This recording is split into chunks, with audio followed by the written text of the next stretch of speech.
Welcome to the NBA Coast to Coast podcast brought to you by thelines.com. Coming to you from the West Coast, Josh Lander, joined as always by Nate Weitzer on the East Coast.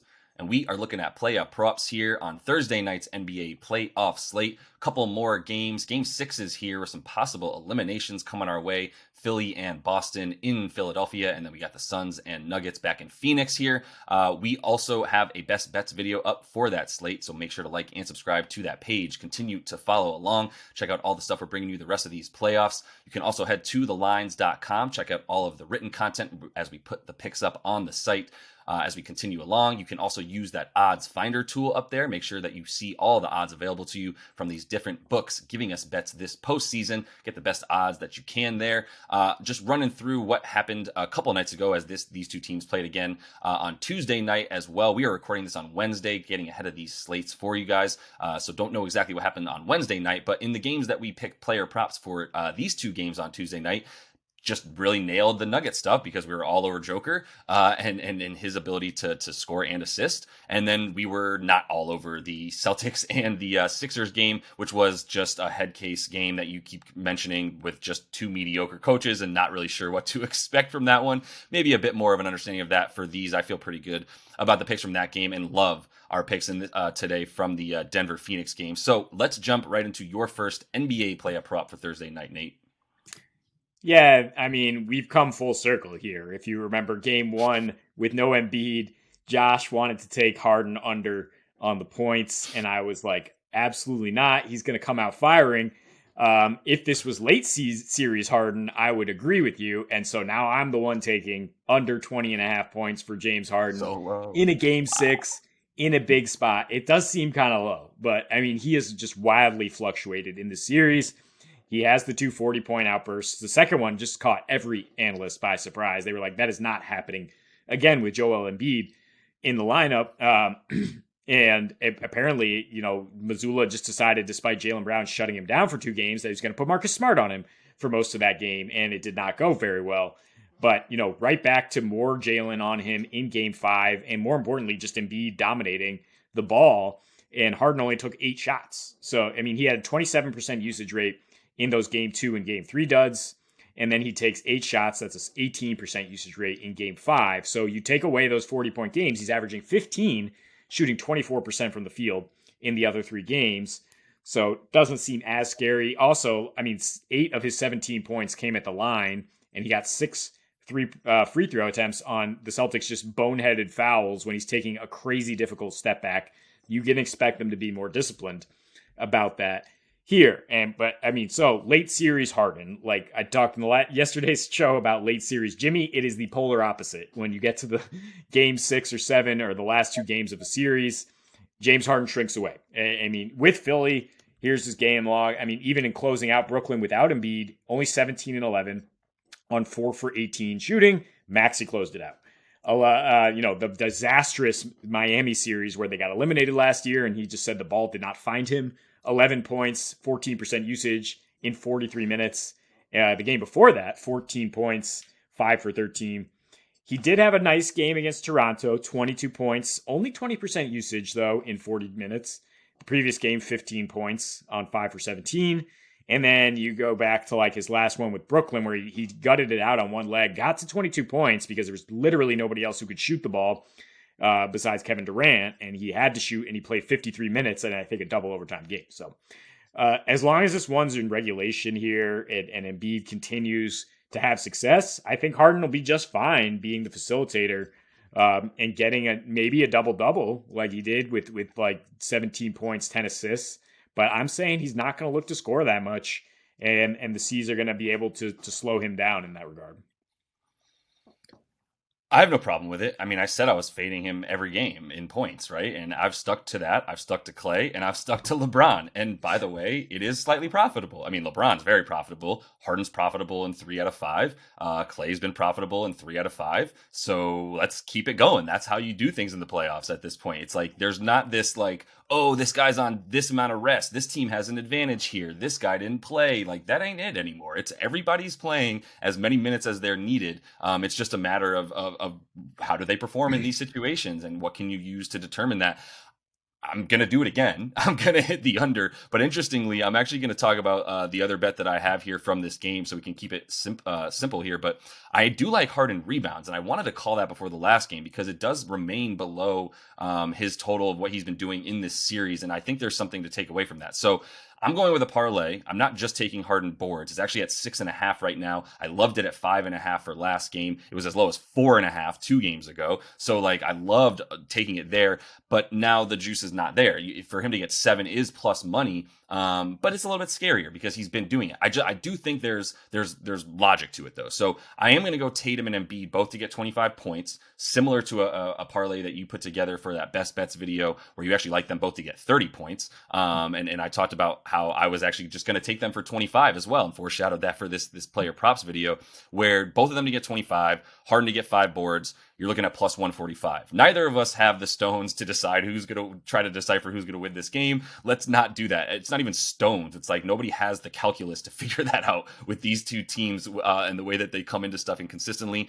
the variance with the 3-point shooting, whatever. But I think you can rely on these 3 things happening at plus 145 on DraftKings. Like I said, been wanting to take Harden boards, and his last is 4 in this series: 6 boards, 8 boards, 8 boards, 10 boards in the last game. And I'm sorry, 8. So all over the place, just 8-3 in a row. But the one time he had the 1 board in game 1, there was no Embiid in there, and that's actually partly why I think he gets those boards to a degree. I think on offense anyway, like he's getting some long shot, threes that misses that are coming out to him. On defense, it's the same thing. A ton of threes that you're seeing from the Celtics are giving long rebounds, and like to a degree, like I think Harden doesn't shy away from getting in there and mixing it up and getting boards. He shies away from scoring, and to a degree, I think he was doing that on purpose in this last game where he was super focused on dishing the ball and only took 8 shots.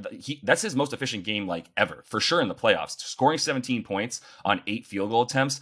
I think the last time he did that in any game, Nate, was when he played for Oklahoma City. He has not taken 8 shots and gotten 17 points in a game that he wasn't hurt since Oklahoma City. That's bananas, right? So I think he's good to keep doing that, honestly. Like maybe he'll try to score a bit more. It's like he didn't last game, so maybe he will this game. But usually it's 2 games in a row that he takes off from the scoring department before he tries to go back to like a 40-point outburst like he did a few games ago. So I'm with that trend continuing for him. And the way that those rebounds come out, the way that everybody is just, there's 2 guys trying to box out Joel Embiid for this Boston Celtics team, at any given moment. And PJ Tucker's doing great work as well, but he's the other guy that they're focused on around the boards. That's why we both actually talked about Tobias Harris boards randomly at different times. That made sense because of the way that things work out in this series and the way these 2 teams match up around the rim. So, for Tatum and Embiid, like what do you want me to say? The 33% usage rate for Tatum over the last 2. I do see Brown deferring a ton. Like Jaylen Brown is not getting the usage, just 24% over the last 2 games, 27% in this series. I know I say just, even though that's like a good amount of shots, but like there's 2 guys that are allegedly like in the top 15 in the NBA on this squad. And everybody else is much further down than that. So why is Jaylen Brown deferring to guys like Marcus Smart at times, and obviously Malcolm Brogdon, who had an awful game 5? But I think it's because in part, like that is the offense. Like Tatum is supposed to have the ball in his hands to start things off and go from there. And he started attacking like crazy, which you mentioned briefly as well when you talked about Tatum, which is crucial. I mean, they actually had a few more points in the paint in that last game. It hasn't been anywhere near the 62 they had when Joel wasn't in there. But you saw Tatum know that like he still has to attack the rim, even if Joel's going to be in there blocking 4 shots and being the defensive crazy man that he is. Like you still have to go to the rim and attack him. Otherwise, your 3-point shooting doesn't even matter. And for Tatum, his shooting has been woeful, right? 9 for 20, 11 for 27 or something last game, 11 in the 20s. So really, really bad shooting splits in this series for sure, around low 40s and under 30% from deep. So he's attacking, and that's how he got the 13 free throw attempts last game. And I think he knows he needs to keep doing that to kind of will this team to victory, as I think they're going to continue to have some trouble shutting down Embiid, who's a walking 25, probably a walking 30 at this point in this series. Yeah. So 2 things I would say is Jaylen is not just deferring, he's getting held and then also just getting stood up by PJ Tucker, who does a pretty good job, of legally defending and illegally defending, and throws an absolute hissy fit if he gets called for a foul and then somehow doesn't get called for any more fouls. So, good on him for that. But that does allow Tatum to operate more and continue to have that higher usage rate, part of why we like his points here. And the rebounds are good for Harden because the Celtics shoot so many threes. And what does that mean? Yeah. More long rebounds. And Embiid's rebounds are kind of dicey in this series, actually, because so many of the rebounds are going way out to the guards. And Harden's a pretty good rebounding guard. He's playing 40-plus minutes. So, yeah, I agree with that as the way to attack him here. Maybe the rebounds and assists go over, but the points go under. Let's hope. All right. So the Celtics are such an enigma in terms of like their road home performance. And I think Marcus Smart kind of exemplifies that. It's like, they love to be the underdog, which happens rarely unless they put themselves in that position. And Marcus Smart comes out and plays better on the road. So I'm looking at him to get over 18.5 points or just over 13. I mean, over 13.5 points or over 18.5 points assists on the road in these playoffs. He's averaging 20 points per game, 5.5 assists. So it's a very low scoring prop, even though he just got over that despite shooting 2 for 7 at home. He has 15 plus points in 8 of his last 9 road playoff games, 18 plus in 7 of those. He also has 4 plus assists in 8 of his last 9. He combined for 19 and 28 in the 2 at Philly. And Joe Mazzulla has been giving him a lot more minutes recently, 37 minutes per game in the last 3 of this series, averaging 21.7 points and assists with a 21% usage rate. Not exactly that high, but you look again at the road home splits since 2021, averages 17 on the road in the playoffs versus 14.5 at home. Usage rate goes up to 22%. He's plus 5 on the road versus minus 10. And shoots better from 3, 38% versus 32%. I expect the Celtics to shoot better as a team, equaling more assists for Smart. And yeah, he's just kind of their voice, their leader, right? And so if the chips are down, if people are doubting them, he's going to come out and at least try to be the man. I mean, we talked about him taking at least 15 shots the last few games, and regardless of the situation, and he came out with lower usage because that was probably the discussion in game 5, but I do think he kind of reverts back to that, like, I got this, which is what he does on the road all the time. And what he can do if he gets Tyrese Maxey or James Harden on him, he should be looking to attack. Yeah, no, I'm with it. I have a question though, like, why did Malcolm Brogdon get such few minutes in this last game? Do you have a theory around that? I mean, he just didn't have it, and Mazzulla grasping at straws eventually goes to Peyton Pritchard. Like, I mean, he's got options. Derek White played a lot more.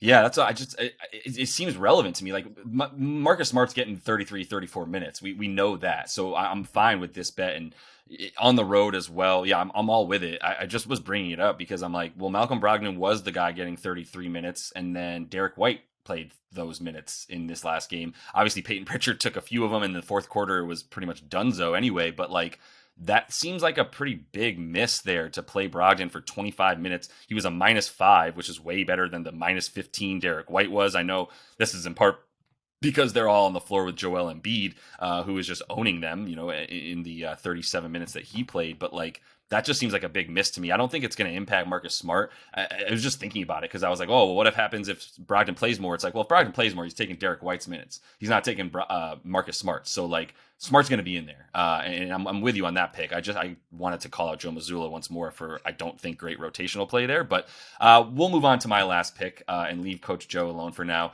Talking about Joker again.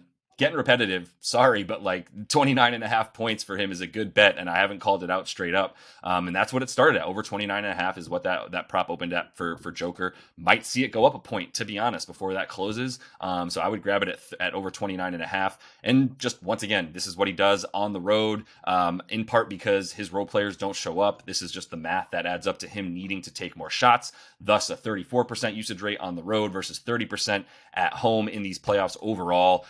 36, 11, and 10 on the road in these playoffs for Joker.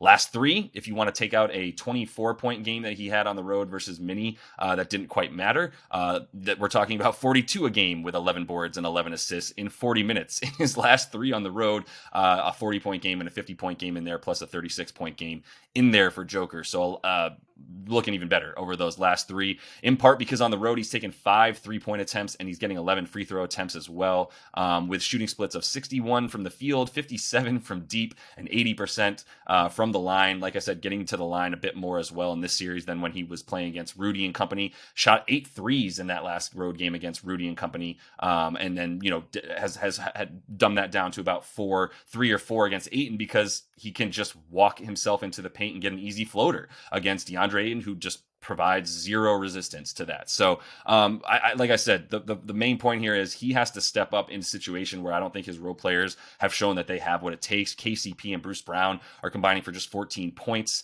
on the road in these playoffs. They're shooting a combined 46% from the field, 15% from 3. KCP is averaging 0 made threes on 2 attempts on the road in these playoffs right now.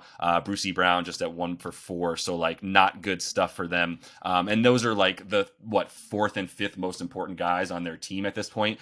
Maybe you say, after Aaron Gordon and MPJ, I would say Bruce Brown might be more important than MPJ, especially the way he's played in this series, which is fine, but it's still down around 16 points a game. And that's better than what he's averaged against the Suns in his career. Coming into this series, it was like 8.5 points a game against the Suns. And he's gotten that up to about 16 a game, which is good, but we both like this game to go over. And I think Joker and Murray are going to combine for well over 60 for that to happen. So Joker for 30 feels like a great bet that they're opening this at.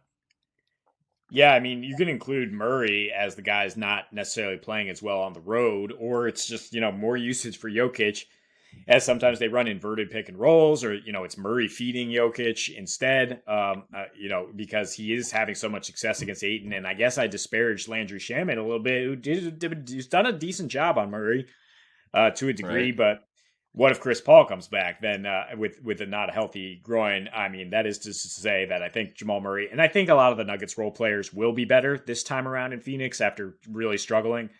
But that being said, I like over in this game, and that means the Joker's going to be 25 plus, probably 30 plus, and maybe even much, much more than that, as we saw in the last 2 games in Phoenix when they needed it. That's what I think is a more likely scenario than the other. And just to defend you talking trash on Landry Shamet's defense, he had 5 fouls last game. So how well is he really playing defense? He's done better than we might have thought, because Landry Shamet's face looks like that of a Three Musketeer. But he still did well enough. So that is all the time we have for you in this one. Make sure to like and subscribe to that page. Continue to follow along. Check out the best bets video we have up for you for Thursday night slate as well. Nate's going to be taking a little hiatus, we should tell everyone, gone for about a week or so. Mo going to be filling in a couple times. I'll still be bringing you videos each and every day as we move forward. So until we see you next, happy betting.